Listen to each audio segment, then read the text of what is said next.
ఇవాళ అగ్గి రాజేసి ఆగమాగమైపోతున్న అసలు సీసలు అంశం రాష్ట్ర విభజన కాదు, అచ్చమైన రాజకీయ విభజన.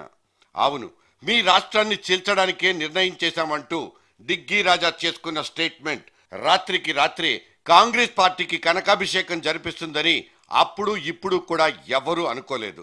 కానీ క్రమక్రమంగా మారిపోతున్న ఈ సమీకరణాలన్నీ రేపటి రోజున రాహుల్ గాంధీ పట్టాభిషేక మహోత్సవానికే పూలు పరిచే కార్యక్రమాలన్నది మాత్రం స్పష్టం. కానీ ఆ లోపలే రాష్ట్రంలోని 3 పెద్ద తలకాయలు పగిలిపోతున్నట్లు చప్పుళ్లు వినిపిస్తున్నాయి.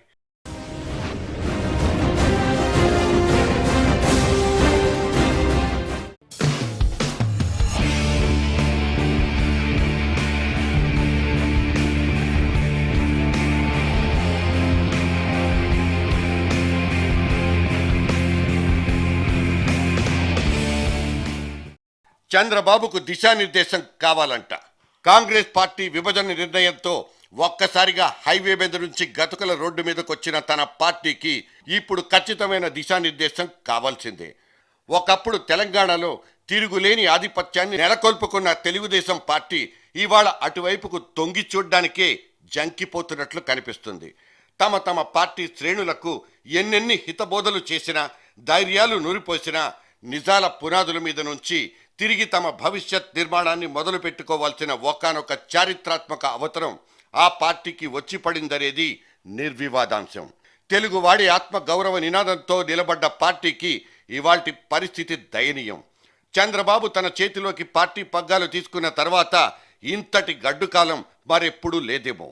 2004లో ఆ పార్టీ ఓడిపోవడం ఒక గుణపాఠమైతే 2009లో గెలుపు దాకా వచ్చి ఓటమి పాలవడం, ఓట్లను చీల్చి గెలుపు గుర్రాలనెక్కే రాజకీయ క్రీడలో ఆయన తెలుసుకున్న కఠోర నిజం కూడా.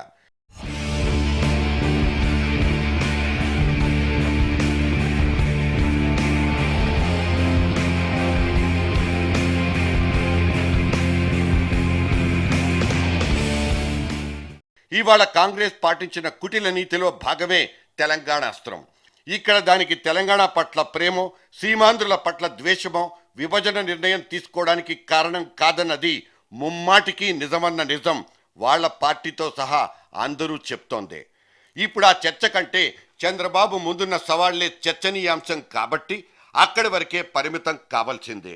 చంద్రబాబు తన పార్టీ ప్రాభవం తగ్గిపోలేదని చెప్పడానికి, తనని తాను సమాధాన పరుచుకోవడానికి మొన్న జరిగిపోయిన పంచాయతీ ఎన్నికల ఫలితాల్ని చూసుకోవచ్చు కూడా. అయితే విభజన నేపథ్యంలో జరిగిపోతున్న సంఘటనలతో రాజకీయంగా తన పార్టీ పరిస్థితిని బేరీజు వేసుకుంటే బేజారైపోయే పరిస్థితులు కనిపిస్తాయి.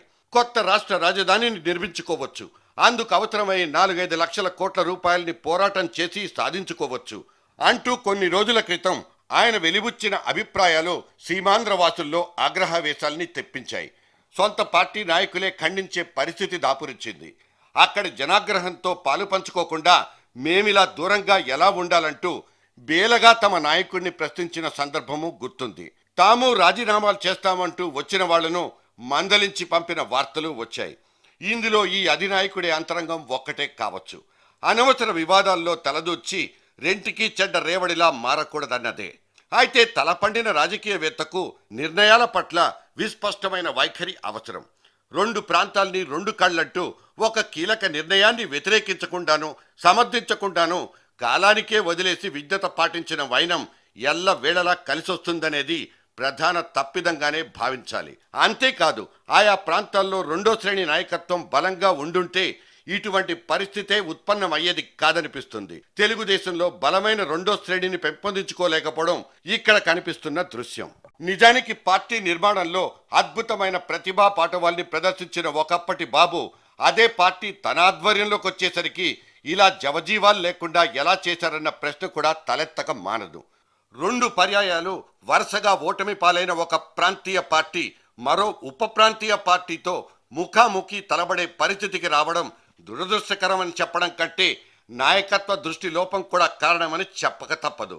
అందరినీ కూర్చోబెట్టడం నుంచి అవసరమైన వాళ్ల అభిప్రాయాల్ని ఓపిగ్గా విని తన నిర్ణయాల్ని అతి జాగ్రత్తగా తీసుకునే ఒకప్పటి చంద్రబాబు ఇప్పుడెందుకు కనిపించడో అర్థం కాదు. తెలంగాణ నేతల్లో సమర్థులైన వాళ్ళు ఉన్నారు. వాళ్లకు దిశానిర్దేశం కావాలి, స్వేచ్ఛ కావాలి, సీమాంధ్రుల్లో గూడు కట్టుకున్న నైరాశ్యాన్ని పాలదోలే విస్పష్టమైన మార్గదర్శకత్వం కూడా కావాలి. ఇవాళ ఈ రెండు లక్షణాలు పార్టీలో లేవని చెప్పడానికి దృష్టాంతాలే అవసరం లేదు.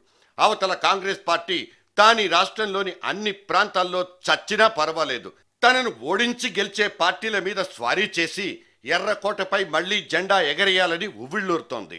తన గుడ్లను తానే తినేసి ఆకలి తీర్చుకునే పాము లాంటి స్వభావాన్ని ఇష్టం లేకపోయినా చెప్పుకోవాల్సి వస్తోంది.